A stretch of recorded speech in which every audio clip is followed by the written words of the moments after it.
It was the beginning of the new frontier when Joseph Thomas Furey Jr. came into this world. He grew up in Norwalk, Connecticut, the eldest son of Joseph and Mary. His only brother, Matt, would go on to devote his life to God, and Joe would go on to devote his life to trying to predict the weather God would send our way.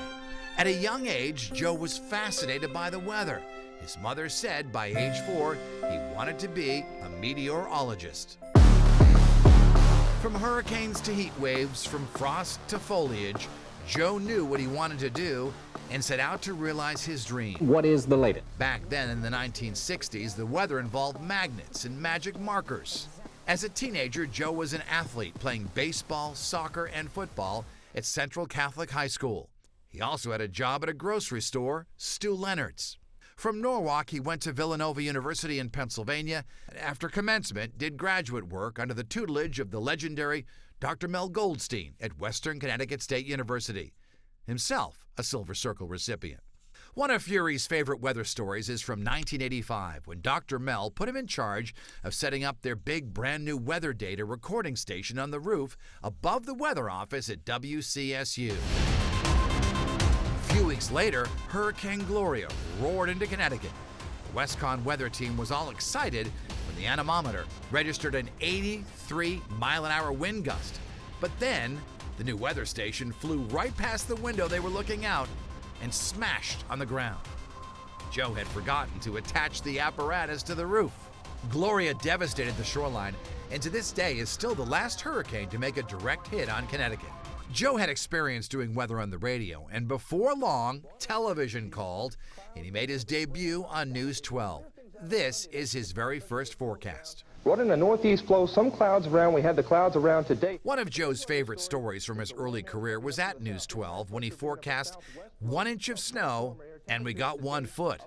The next day on air, a bucket of snow landed on his head while he was doing the weather live on TV. Joe's weather skills and affable demeanor attracted the attention of one of Connecticut's titans in broadcasting, Arnold Chase. Live from WTIC TV. Who launched a Fox affiliate named WTIC TV and created the New England Weather Service, which became the state's premier weather organization with a huge staff and state-of-the-art equipment. You have a Doppler radar that's right in state. Joe became the director and the face of it, and the voice, too, on radio. Joe Furey is in the Channel 3 New England Weather Service to tell us when this latest storm will bid adieu. Joe?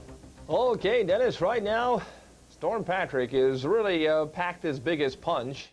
In the mid-90s, the New England Weather Service moved to rival WFSB, and Joe came with it, now appearing on a morning news show called Eyewitness News Daybreak. Live from WFSB Channel 3. Among the anchors, Dennis House, and later, Mika Brzezinski.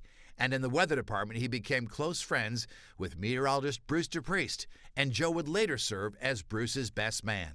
After his morning shift, Joe did the weather on the noon news with Gayle King and Janet Peckinpah.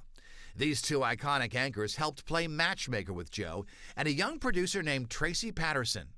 Joe and Tracy fell in love and married in a storybook wedding in Niantic, arriving to scenic Mystic for their reception by boat, where they stepped off to begin their lives together.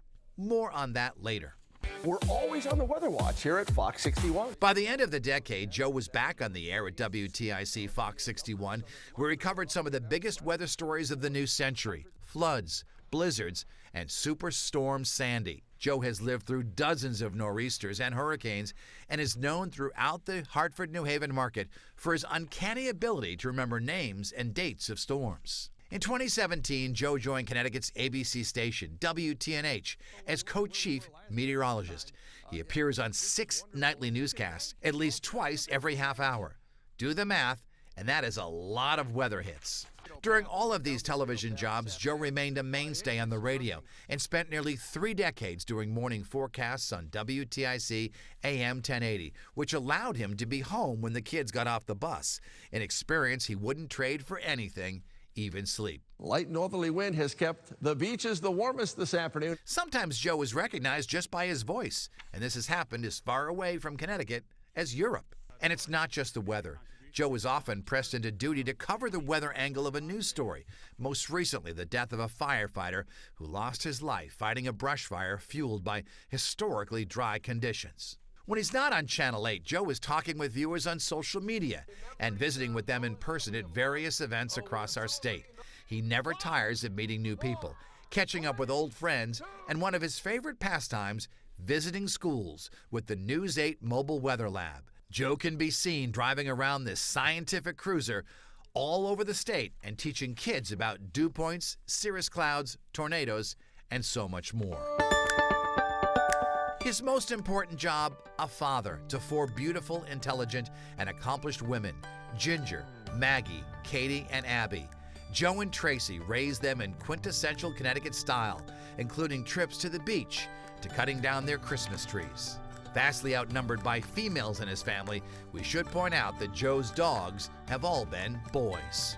The Fureys have traveled extensively with their girls, reaching their goal of visiting all 48 states in the continental United States, and moved them off to colleges, study abroad programs, and first jobs as far away as Spain, Ireland, and California. And Joe makes sure they have the most accurate forecasts for wherever their lives take them.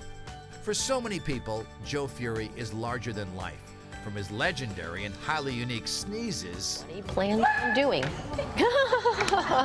You almost killed me. That was Joe sneezing. Bless you. To his mentoring of dozens of budding meteorologists over the years, many of whom now work at TV stations across the country. To his work on the charity circuit as a master of ceremonies. All who know Joe Furey will tell you he is the nicest guy you'll ever meet, and that's not a bad legacy to have.